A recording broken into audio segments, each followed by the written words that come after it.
If your life feels delayed, it might be because you're being removed on purpose, and that should scare you more than failure ever could. There was a man trained near the center of power who lost everything in a single, irreversible moment. No applause, no explanation. Just disappearance. Vanished from the record. People assumed he was finished, because disappearance always looks like defeat from the outside. Years passed, decades, even no recognition, no validation.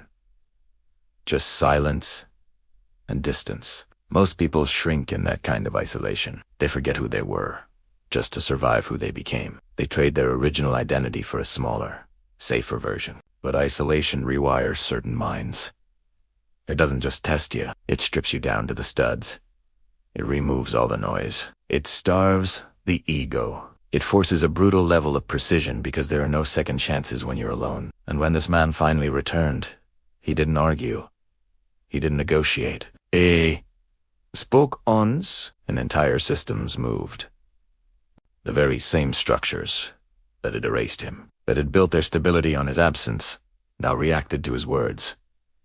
Authority doesn't shout. It doesn't need to eat his weight. It carries the gravity of its own history. Here's a question for you, and think carefully about it. Do you believe time is punishing you right now?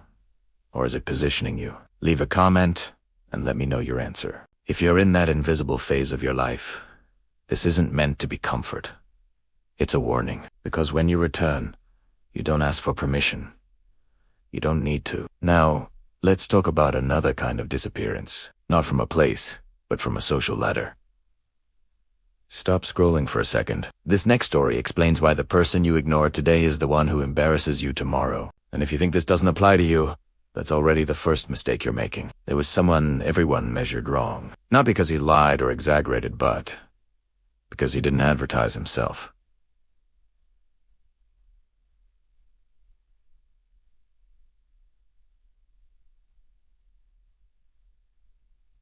He didn't feel the need to. They ranked him low. They labeled him as irrelevant. They collectively decided he just wasn't worth watching. While they were all competing loudly, climbing over each other for a better spot, he was learning quietly. He was observing. He saw exactly how people fail when they get too confident, when they believe their own hype. Here's what no one ever tells you. Visibility creates targets. Invisibility creates angles. He wasn't weaker than them. He was just unnoticed end in the long run.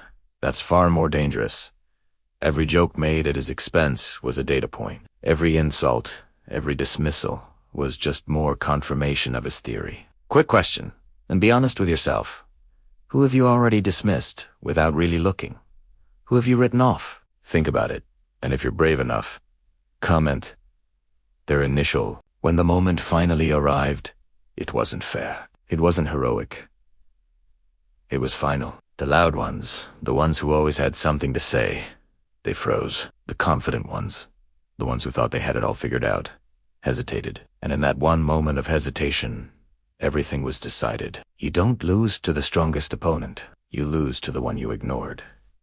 History isn't written by giants. It's written by the unnoticed. If this story is making you a little uneasy, like the video, because there's one more kind of power that's even more terrifying. The kind that comes not from what you have, but from what you've survived losing. If everything you rely on, your job, your money, your reputation, your friend Sif, it all vanished tomorrow, would you still be dangerous?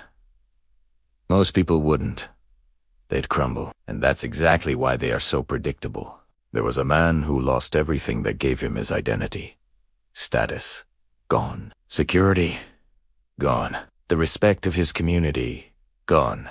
Everything that defined him was stripped away, piece by piece, and people waited. They watched, expecting him to collapse, because seeing someone else's collapse makes people comfortable. It validates their own fears and their own safe choices, but he didn't break. He didn't shatter, and that terrified them more than any outburst could have. He didn't explain himself. He didn't try to defend his reputation. He didn't beg for understanding or sympathy. He just endured. And here is the problem that creates for everyone else. A person who survives total loss cannot be controlled with fear. You can't threaten someone who has already faced the worst and walked through it. So be honest with yourself again. What's the one thing that, if you lost it, would break you? What's the one thing that still owned you? Comment it below. As the pressure on this man increased and the isolation deepened, he still stood. He didn't bend. And that's when people realized their mistake. He wasn't strong before because of his possessions or his status. He was dependent on them. And now, with nothing left to take, nothing had leverage over him. He was completely free. Some people only become truly dangerous after they've lost everything, because they learned that their strength was never in what they held, but in what they held on to after everything else was gone. If these stories reframed the idea of delay, invisibility, or loss for you, like this video, and subscribe, because the next story is waiting. Don't miss it.